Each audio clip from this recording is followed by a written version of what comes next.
يا TV إسلاما كاتلو المنما TV إسلاما كاراتو كيتشما توحيدان ياما TV إسلاما.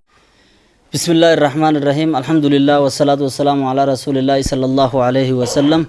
السلام عليكم ورحمة الله وبركاته. daawwattoota keenya kanneen biyya keessaas biyya alaatis jirtan hundi keessanuu kanneen TV Islaamaa daawwachaa jirtan kanneen TV Hamiltanis daawwachaa jirtan arraan tanaa sagantaan isinii qabannee dhihanneen gamtaa ulamaa Harargeedhaatiitu walitti qabamanii humnoonni isaanii matoottiin isaanii argamna. Iddoon itti argamnu mana abbaa keenya sheekha sheekanii Sheekh Adam Tuulaa keessatti argamna. Akkuma gaa sheekni keenya Sheekh Adam Tuulaa abbaan ulamaa'idhaan nu bira jiran akkasuma ammas sheekha keenya Sheekh Ahmad Watarii wajjin jirra. Akkasuma ammas sheekha keenya Sheekh Muusaa Su'aalaatii fi akkasuma ammas Sheekh Abdulatif Mattaanii fi sheekan nu wajjin hin jiran warra akka Sheekh Muhammad Torbii akkasuma ammas Sheekh Umar Ismail akkasuma ammas Sheekh Zakir isa wajjiniin arraan tana asitti argamnaa jechu. Wanni argamneefis gaa wahuma arraan tana miidiyaan adda addaa sooshaal miidiyaas tahee wanni adda addaa namni haasa'ulleen kawan magaalaa keessa wal arkulleen bakka iddoo wal arkanitti namni irraa wal gaafachaa jiru waan ajandaa addunyaa hunda haasaa wasiidhaa takka godhe arabaa fi ajamaas diimaa gurraachaa qabaataa dhabaa hunda isaanii ajandaa haasaa wasaanii mata duree tokko godhe sanirraa irraa haasaa wayaana laata shari'aan islaamaa amantiin teenya tawaan dabrees waan ammaatis waan ganaadhaatis dubbattu waa'ee dhukkuba kanaarraa maal jetti dhukkubni kun ammaan dura hoo fakkaataan isaa dabree dura kaniin isin dabarsu abbaa keenya Sheekh Adam Tuulaadhaa ittiin isin dabarsa isaa wajjiniin turtii gaariin isiniin jaa. Bismillahir Rahmanir Rahim alhamdulillahi rabbil alamin wassalatu wassalamu ala nabiyyina Muhammadin wa ala alihi ajma'in amma ba'd. Duba dhukkubni kun islaamummaatti haaraa miti. Dhuba islaamummaa keessallee dhufe haa dhufu dila islaaman sossoosu jechuudha. Dila islaaman sossoosu islaamni waa hedduu qadaratti ni amana waa takka illee qadaa hojii deemti jedha. Saniifuu ammoo ongoo cufaa'u akkuma isiin taate hojii deemna. Dhukkubni kun dhufe beeteenya rabbiin irraa qabu malleedha. Fuulduratti rabbiin irraa qabu ammallee rabbiin irraa qabu rabbiin irraa fageessu irraa kadhachuu jira. Yaa rabbiin irraa kadhachuu jira. Zaman Umar keessa dhufe Umarii imaltuu warra mootummaa isaatii wajjin deemu biyya Shaam laafuudhaaf deemu bakka takka biyya mootummaa Shaam keessatti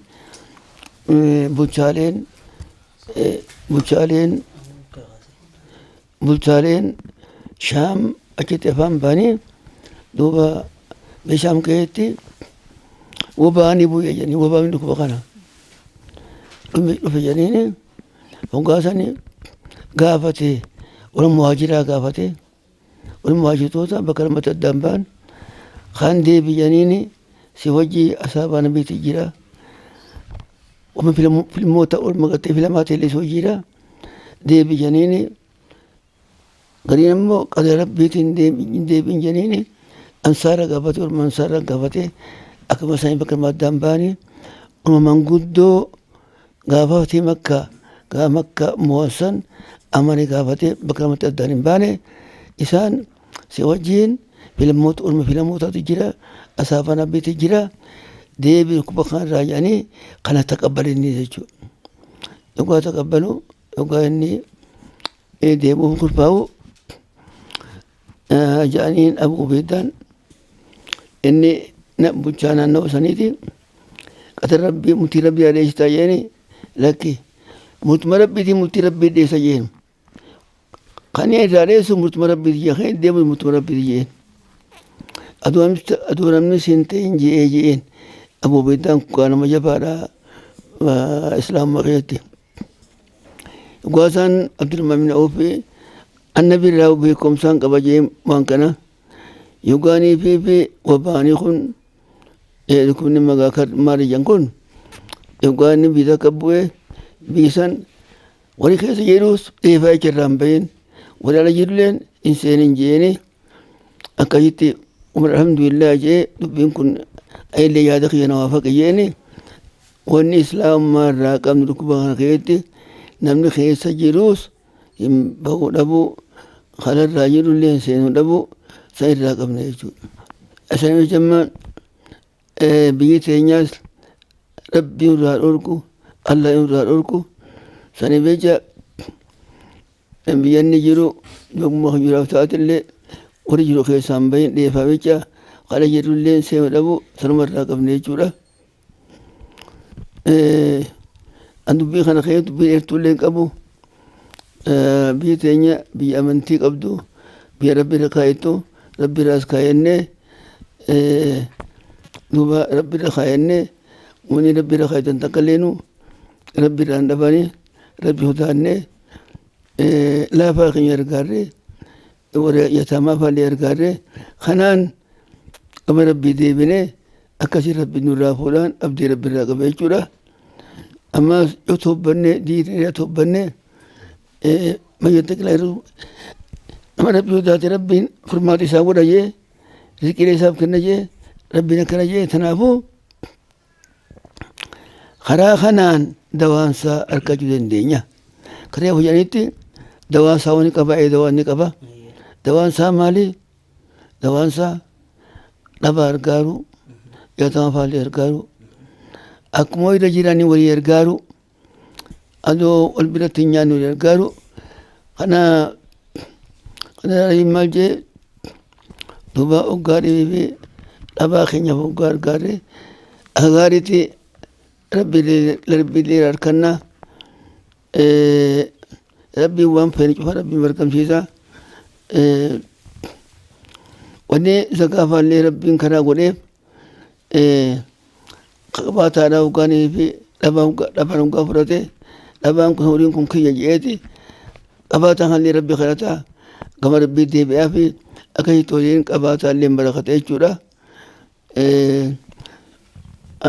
Dawaan tokko kana jechuudha. Ammoo waa takka takka ammoo maqaa rabbiitiin kadhatuudha. Maqaa rabbiitiin kadhatanii du'aa godhatuullee ni jira.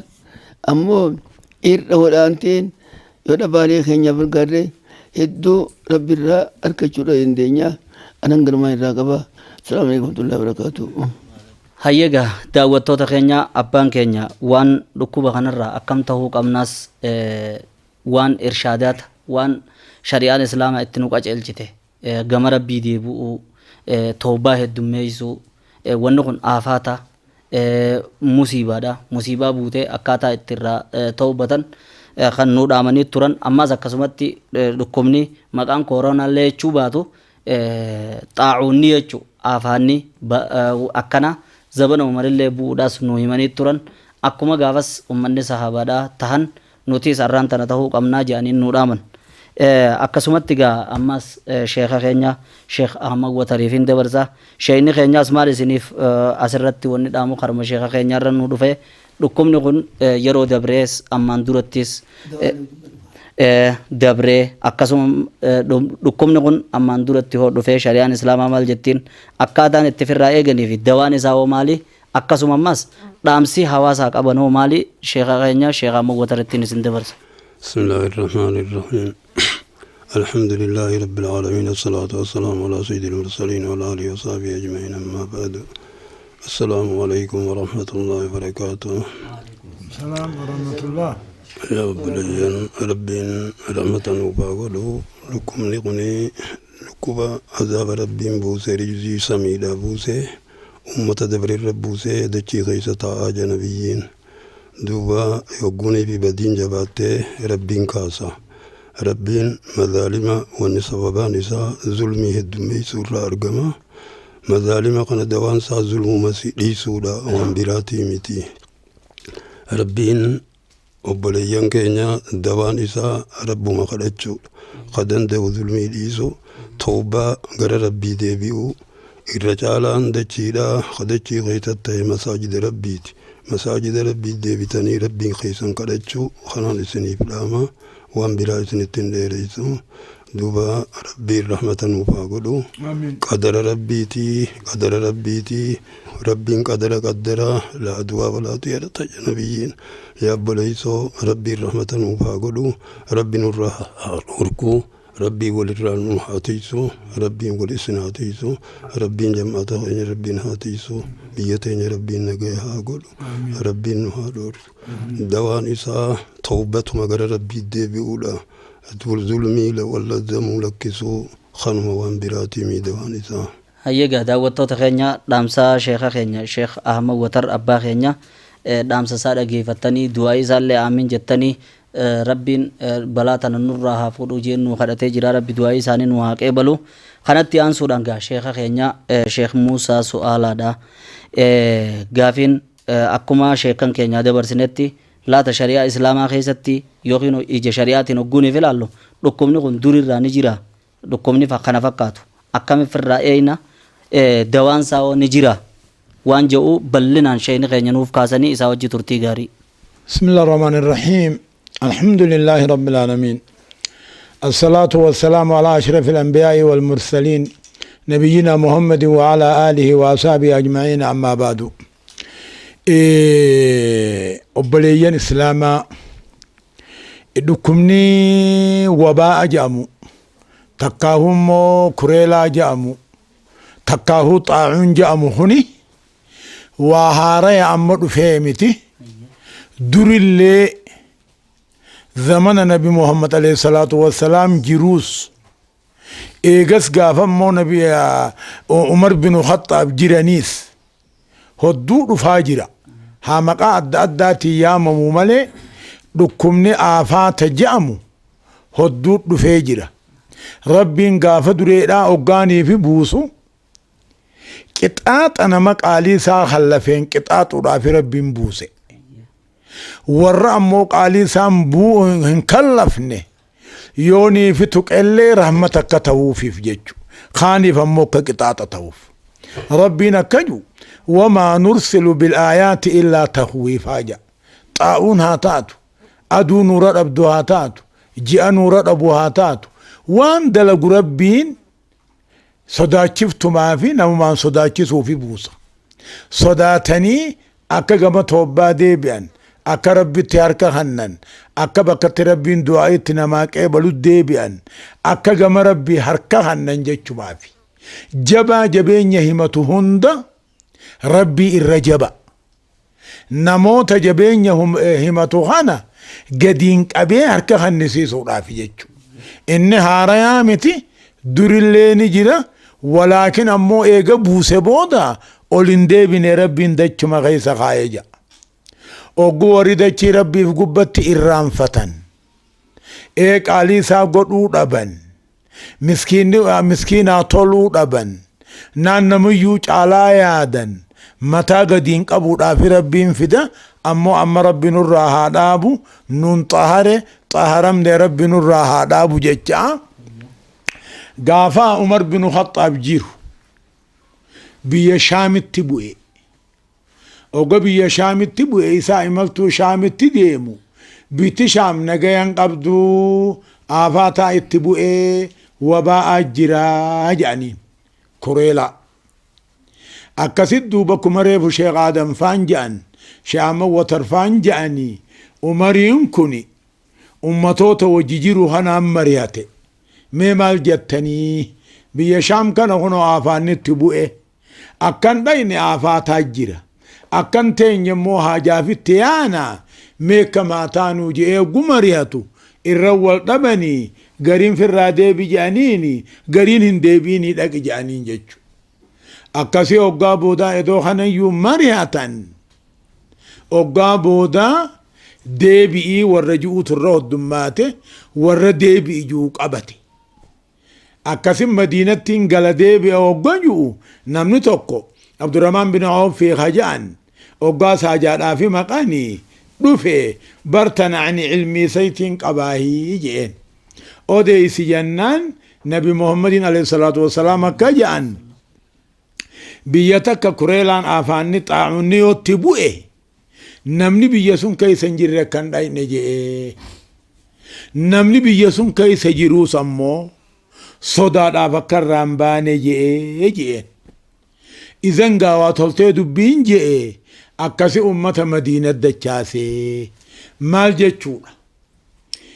Namni nagayaa biyya nagayaa hin qabne dhaquun qabuu jechuudha.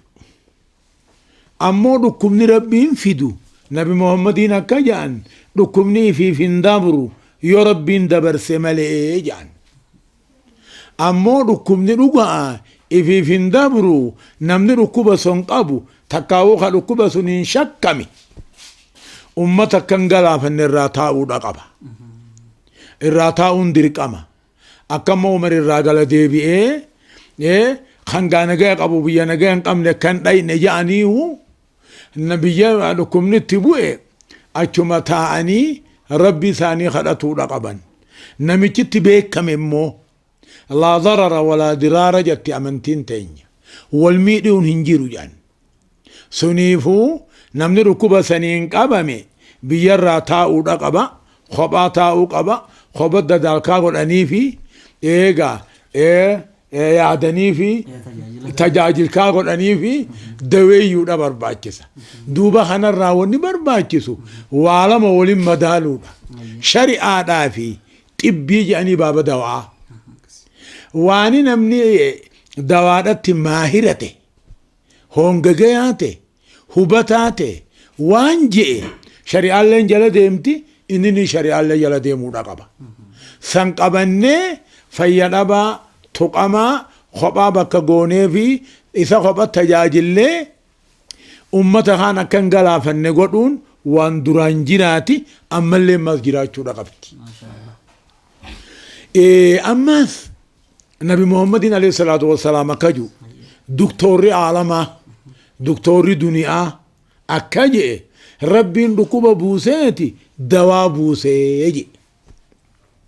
Dhukkuba naam nama beeka kan beekuni beeka ka wallaalanii wallaalee jedhe. Dhukkubni rabbiin buuse sun ol hin deebinee dachumarra jiraa jedhe. Dawaan saatis akkasuma dacheerra jirtii jedhe. Dawaan saa dawaan balaa biyya seentu yoo jabaatte namni itti dheessan rabbi ol hin jiru. Jabaan fedhe qabeenyaan ka jabeenya himatu, humnaan ka jabeenya himatu, waraanaan ka jabeenya himatu, qabeenyaan ka jabeenya himatu, jabeenyi isaa ka rabbiitii yoo waliin laalan hashara shifuudhaa hin ge'u.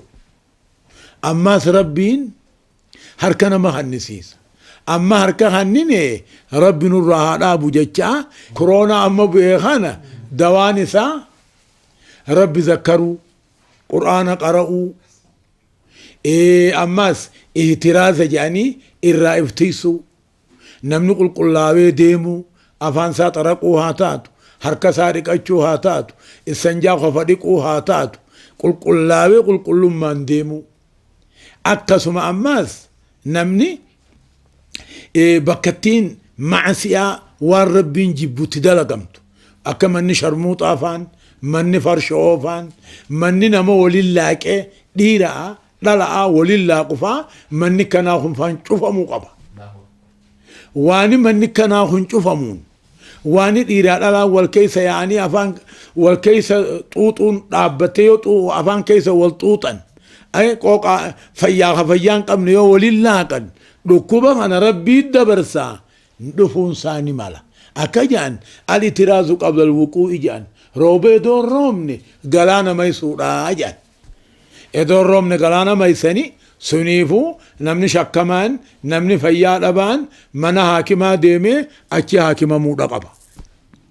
Fayyaan ammoo itiraaza tahaa if eeggataa obboleessa isaa eegaa duniyaa isaa gaggeessuu qaba diin isaa gaggeessuudha qaba ibaadaa isaa illee gaggeessuudha qaba. Dhaamsa ummata keenyaati. Haya duuba tunigaa tuni dirqama ulamaati dirqama diina islaami nuti wali yaadu qabna ummata keenya yaadu qabna nuti kana amantii qabaa kun amantiin qabuu laaluun qabnu namummaa laaluudha qabna namummaa laallee akka namni keenya nagayatti arkatu qaceelfama diiniin qaceelfama amantii islaamaatiin qaceelfama ammaas ogoyyiti dawaadhaatiin qaceelfama kana fudhachuudha qabna.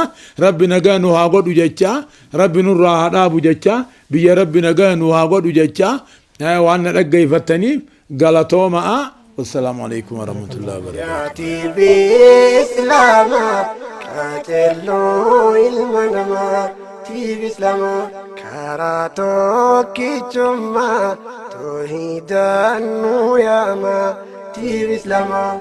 Karatti aansuudhaan ammas sheekha keenya Sheekh Abdullatiif Mattaaniitiitu nu itti argama. Sheeyninis gaa asumarratti dhaamsa waan qaban waan hawaasaaf dhaaman dhukkuba kana wal ilaalchisee isa kana wal qabsiisee shari'aan teenya amantii keessatti maal jettiin kana maleedhaas akkamiif irraa eeynaa fi dhaamsa akkuma sheekan keenyaa itti isaas dhaamsa irraa fudhannaa isaa wajjiniin turtii gaariin isiniin jaa. بسم الله الرحمن الرحيم الحمد لله رب العالمين الصلاة والسلام على رسول الله وعلى آله وصحبه أجمعين دعوتو تخينيا هالي الرخي سجرو هالا جبا دبين أرانتنا ربين ورانا سادة تشيرت إرقيتي جرا ورانا سا خمداف نندي بفني خانم نتتكلين هندي بفني ربين إرقي إفما ربين ورانا مسابق آن نمني هندي منقالي ولا شوفتشي سجر خوني مالي ربين دنديتي سامو الإسو دندي أنكونو خنا موتمان هندي تيا نمتو كلين نمالي موتما حقيقة أنك أبو جتشو ملسو خوني مالي خنا خنا دورة أبتشو داف توبة غير ربي جبا خنا ديبو ربي قدا سمي في دتشي أمتي خنا أكما شيكان كينيا جانت والميدو ديفني ميدا وليفر دبري ددبا غرغاري بيلوا نياچفني أكما أمنو في أكا وللرواق أمنون والبرد أبني وليف غرغارو خرا خنان يوتي مالي خران تكلين كران وان كان جلانو باسو نتكات نبيين كان عليه الصلاة والسلام هو الذي نادى نبيين كجل قبا للبه در باسي خللبه لا يوردن ممرض على مصحن نمتشي فيان قمني نما فياك أبو الرندفين ولتم خمين نما فياك أبو الراها فقاتو جتشون جل قمني نما للبه در باسي للبه نبي محمد عليه الصلاة والسلام أكسمت نمتشي دوكو بيتكر راخئه بيادو كمني خيسا جرو هندك انجتشون در باسي خانما دورك نبي محمد عليه الصلاة والسلام زمن فقو درسان كيست أكزمتي نبيين عليه الصلاة والسلام زمن سا خيسا نمني أركيكم آتارات وكترفنان أحاديث قوني آتي چمان ديبي ديبي سيچو كوني wanni garsiisu namtichi dhukkubnitti jiruu fi ka dhukkubnitti hin jirre walitti hin makaminii jechu kana garsiisa. Akka shari'aa teenyaatti lubbuu tana eeguun dirqama. Namni ilmi namaa lubbuu isaa tana eeguun dirqama. Tanaafuu qaceelfama gorsa ulamaa'iin islaamaa kennitu. Gorsa ogeessonni fayyaadhaa kennan. خنا جل ديمون كل ما فا خيزت أركفا ركتشو هتشوفا بريفتشو ولما قالت تقول كل ما خيزت قرى أمتا جرين كناف كنيني قامنا جاكفتشو داتو نبر باتشزا أكسمت إسا خنا دوا قرأتشو داف دوان أمانتي إسلاما خيزة هدو داتو جرا دوان درا استغفار قدو أما اللي صدقاء الدميسو صلاة اللي الدميسو كنون دنو دوائسات نبيين عليه الصلاة والسلام يقو أدو النور أبده فصلوا ودعوا الله فصلوا وكبروا ودعوا الله أكنجا صلاة دعايس قدا صدقات لاجيتي أكدت خانت أجاجا تنافو قمنا ديبو رقم تعوزات وان نبيين عليه الصلاة والسلام خراقوا كان أعوذ بكلمات الله التامات من شر ما خلق بسم الله الذي لا يضر مع اسمه شيء في الأرض ولا في السماء والسميع العليم أذكار غنما خقلقلا خنان if eeguun ummanni muslimaa gamana qalbii isaanii addeebisuudha qaba barnoota isaanii masjida hundatti fudhachuudha qaba du'aa illee heddummeessuu qaba nabiyyiin alayhi salaatu wasalaam yoggaa barii sifate yoggaa galgalfate allahumma inni as'aluka al'afwa wal aafiya fi ddiini wad dunyaa wal aakhira allahumma inni as'aluka al'aafiyata fi diini wa ahli wa maali akkana je'eeti kadhata kun hundi rabbiin dhukkuba kana jalaa rabbiin nagaan nu haa baasu rabbiin irraa nu haa baraaru waa hundaahu qalbiin teenya gara qaceelfamaatti as godhattee ummanni keenya hundi kana caqasee ulamaa isaanii ogeessota fayyaadha kana gurraan dhageeffachuudha qaban ammoo irra jabduun rabbi irra ifkaayu tawakkula dhukkubni kun yoo rabbi nama dabarse malee nama dabruu hin danda'u humna inni uumaa rabbiit humna utaalee nama hundarra mana hunda seenuun hin qabu kuni tawakkula rabbi irra ifkaayuun sababaa godhachuu naman dhoorkitu tawakkuluma rabbumarra ifkaayuudhaan wajjiin sababaa godhachuun dirqama karaa sababaa iqalahaa wa tawakkala alayhi akka ja'an gaala keessa kaalladhuuti rabbi irra ifkaayi sababaa dalaganiit rabbi irra ifkaani rabbiin nu haa tiisu bakka yuttuu du'aa'iidhaan haa jajjabaannu bakka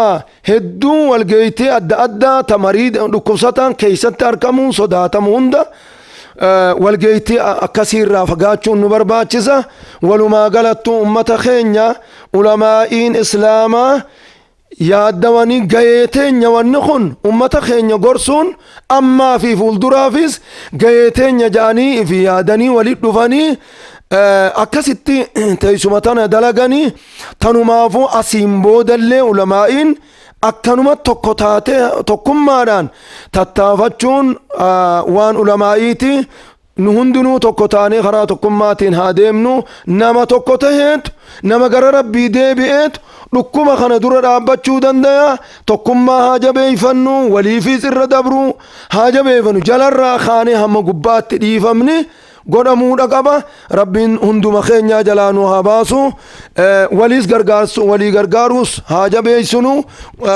beelaas walirraa haa eeynu akkanaan ja'atii galatoomaa nagaan naa jiraadha wassalaamu alaikum warahmatullahi وعليكم السلام ورحمة الله وبركاته دعوتو تخينيا دامسا شيكن كينيا والدور دوان قيسني ديسني هوردفتن فكاتيغا دامسا شيكن كينيا تمر الروان نفكاتو كورونا صداچو دورا ربي كورونا دا صداد دا دلغا غغاري دان توسل ربي سينا دا قنيت إلى دا ربين غبروتا ساتين غرفو دا جرو ربي دوبا جرا ربي دي تو إسانو تيرغي بيخا دا نونجچو دا جراني akkasigaa guutuun keenya karaa rabbii tawbachuudhaan nu feesisa ragama rabbii mas du'aa'iidhaan waaywaatuudhaan nu barbaachisa amma yujiibul muxarra idhaa dacaahu jaangaa rabbi malee kan namaaf dirmatu hin jiru insha Allah sagantaa tana fakkaattuun hamma walitti deebinu qophiin mariin hayyoota keenya sheekkan keenya ulamaa'oota keenya warra gamtaa ulamaa'ii Harargeedhaatii wajjiniin mari'annee kanumaan xumurama wassalaamu alaikum warahmatullaahi wabarakaatuh قلبي إذا كشفني كرجمت بالاتبانني إساني برخدا سر الجنة سنا دكان خيس داباني نور قلبي إذا كشفني كرجمت